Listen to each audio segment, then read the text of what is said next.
This is the second tutorial on how to use Prezi. I'm going to assume you're already logged into your Prezi account, and this time I want to look at the options at the top of the screen. The first one you have is called Present, and it basically starts your Prezi presentation and allows you to see the flow and if it's moving in the way and zooming in the manner that you want. So you can watch a Prezi by clicking Present. Don't forget you always have an undo and a redo button. When I was first learning Prezi, I found this one invaluable, the undo and the redo button. The save button is also available. This currently was saved at 10:19. If I want to save it again, I just click the save button and it saves it in my Prezi account at the Prezi website. Moving on across the toolbar, we have add frames and arrows. By clicking on this option, it'll have a drop-down menu. The first thing says add frame. And that actually adds, if you notice at the sidebar, this is your zoom path over here on the left-hand side, you'll notice it actually created a new zoom path by adding this item over here.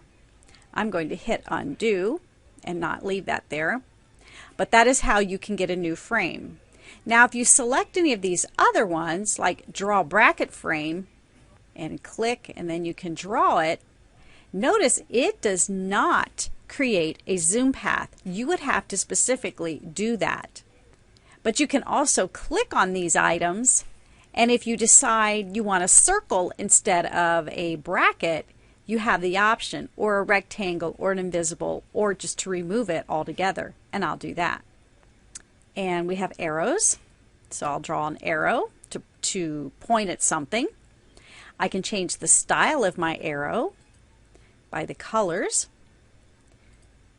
and I can decrease the arrow thickness, or increase the arrow thickness, or I can delete it. And we have a straight line, and you do have a highlighter that you can highlight things with if you want. Continuing on from frames and arrows, next you'll see an insert. This is the one I like and use a lot. In the insert section, you can insert a picture from your computer or wherever. You have symbols and shapes, which they give you a nice selection of symbols and shapes. Oh, I'll just put in a smiley face. I'll select it and click choose. And I'll bring my smiley face over here.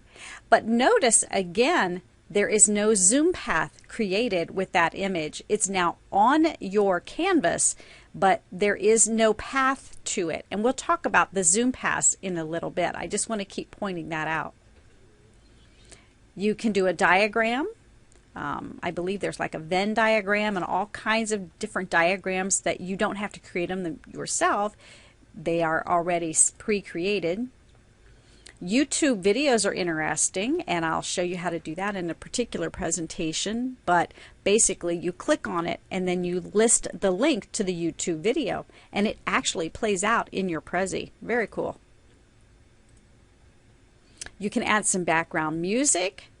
You can add a PDF file or anything else like a PowerPoint. So there's a wide variety of things you can insert. And remember before, in the first video tutorial, I said you could change your templates and themes, and you can. So here's some themes. I can do manifesto, and I can see what that looks like. And I can just continue to look at the different themes until I find one I like. And then templates, I can select change template, and I can actually get a template from what you saw on your beginning screen. And I have to hit done to select it, or I can hit cancel. So I will cancel out of that. And also, I can go back to my original, revert to original. And there you go. Last, we have the help and settings on the toolbar. Some very nice video tutorials if you're still learning how to use these. Supports a manual with frequently asked questions and so forth you might find useful. Sharing, You can invite others to help edit your Prezi so you're not doing it alone, maybe as a group project. You can start an online presentation with others. You can share it on Facebook. You can download it as a PDF file and actually put it on paper and so forth, or a portable Prezi. And last, you can exit.